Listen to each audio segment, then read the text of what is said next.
Hello, everyone. Welcome to another edition of the Gringo Show. Thanks so much for joining us. It was really great last week. We had people who wrote in the comments where they were watching us from. The great volcano water state of Colima. It's always spring city of Cuernavaca. A little Mexicali action. Can you please send me some Chinese food?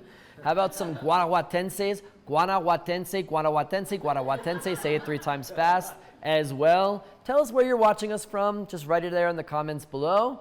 But let's get straight to the news happening here in Mexico right now. The jaw-dropping, shocking news of the week that thankfully didn't happen.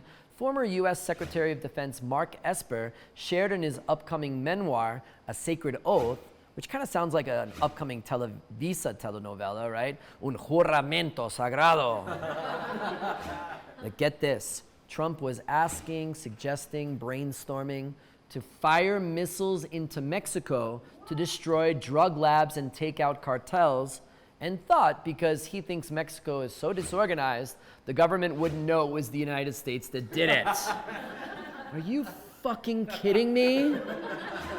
Esper quoted Trump saying they wouldn't know it was us. Well, I guess he thought that we're all Game of Thrones fans and would assume that these missiles just came from the north.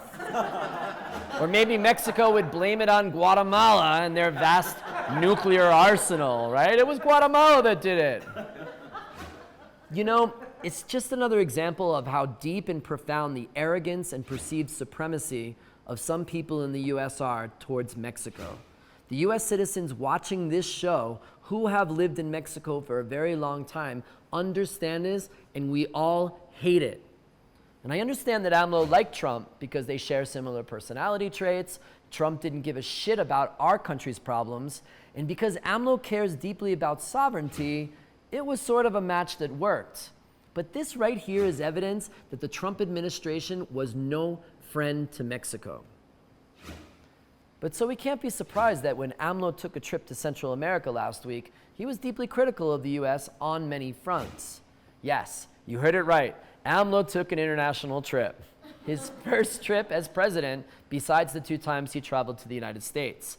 And I can imagine he was on the plane, the flight attendant asked, ¿Quieres algo de tomar? And he was like, La Coca-Cola es una bebida de los conservadores para desmantelar mi administración. Dame una yodo. No, actually, he flew on a military aircraft, probably because there's no commercial flights to Guatemala from Felipe Angeles Airport. And also because a president should fly on his own plane. But I just wanted to make a point of it that he flew on a military aircraft, right? Okay. Just check it in there. He first stopped in Guatemala and El Salvador, where he was critical of the U.S. The president is upset about the U.S. not funding his tree planting program called Planting Life, who pays farmers monthly to plant trees. Angry that the U.S. is planning to give Ukraine $30 billion to protect themselves and protect their sovereignty from a Russian invasion, and didn't have the $4 billion he asked for his program. Ya se aprobaron más de 30,000 millones de dólares para apoyar en la guerra a Ucrania. Y llevamos 4 años planteando que se apoye con 4,000 millones de dólares. Y hasta el día de hoy no hay nada.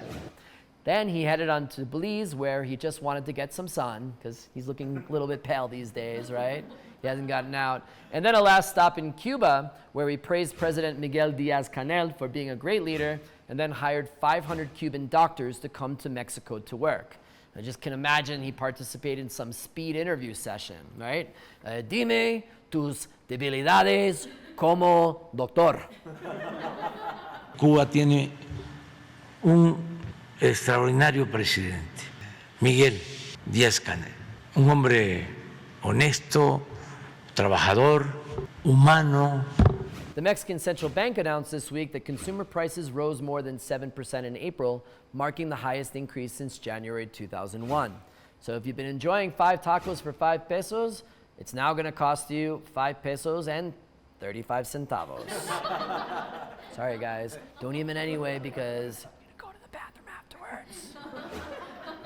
The head of government of Mexico City, Claudia Sheinbaum, announced on Monday the winner of the vote to decide which tree would replace the 100-year-old palm that will be the Montezuma bald cypress, or by the Nahuatl name, the Ahuehuete. Ahuehuete. God, Nahuatl is really Montezuma's revenge. Am I right? Can't say it. It's like a chip.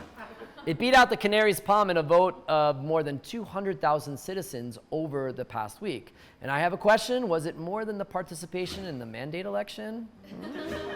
Or more than the airport vote? I don't know. The Aztecs used the resin of the tree to cure ulcers and toothache, so expect a long line inside the circle after the tree is planted for people to get free toothache help. More airport news, as there was an incident last Saturday where two planes operated by Volaris narrowly missed each other. One was waiting to take off on the runway while the other one was landing on the same runway and almost hit the other plane. No one was injured, but there were calls for new investigations in air traffic control at the airport. There is a shortage of over 250 air traffic controllers, so many are working overtime. The head of the airspace department resigned, and some are blaming the new airport that has messed up in the flight patterns. There is one flight pattern, one goes to one airport and one goes to the other.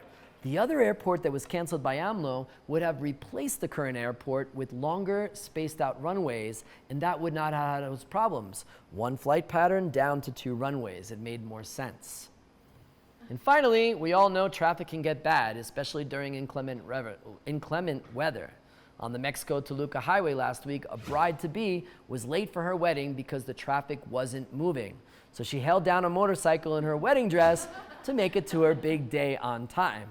When she arrived at the church, she got off the motorcycle, she looked at the hunky biker and said, "You're much sexier and more fun than my boyfriend." And they drove off into the sunset after stopping at a chorizo verde stand for a snack. I'm just kidding about that second part. It's just part of a screenplay I'm writing. Lo hizo por el chorizo.